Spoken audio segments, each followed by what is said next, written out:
గణతంత్ర దినోత్సవాన్ని మనం ఎందుకు జరుపుకుంటాం? సరే, స్వాతంత్రం వచ్చిన తర్వాత ఇన్ని రోజుల తర్వాత దాదాపు 2 సంవత్సరాల 11 నెలల 18 రోజుల కాలం, సుదీర్ఘ కాలంలో మనకంటూ ఒక రాజ్యాంగం కావాలని, కాబట్టి దేశాలు తిరిగి, ప్రపంచంలో ఉన్నటువంటి దేశాలను తిరిగి అందులో ఏదైతే మంచిదనిపిస్తుందో ప్రతి దాన్ని చేకూర్చి అన్ని ఒక దగ్గర క్రోడీకరించి మనకి ఈ రాజ్యాంగం రచించడం జరిగింది. సరే, భిన్నత్వం ఏకత్వం మన ఔన్నత్యం.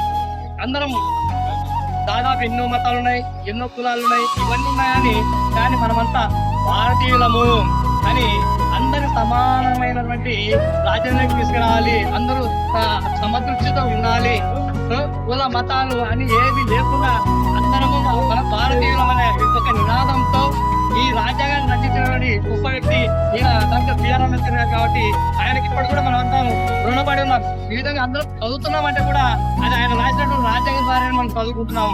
కాబట్టి ప్రతి ఒక్క భారతీయుడు తెలుసుకోవాల్సింది ఏంటంటే మనమందరం సమానులం, అందరం ఒకటే, భిన్నత్వం ఏకత్వాన్ని రాజ్యాంగంలో ఇది మన ఔన్నత్యమైనప్పటికీ మనమంతా ఒకటే అనే బాధ్యత కలిగి కలిసిమెలిసి నడవాలని ప్రతి ఒక్కరూ ఈ గణతంత్ర దినోత్సవాన్ని మనకి ఈయన అందించినాడు. కాబట్టి మనకు మన పాలన మొత్తం ప్రపంచంలో ఉన్నటువంటి రాజ్యాంగాల కన్నా గొప్పది ఏదంటే మన రాజ్యాంగం.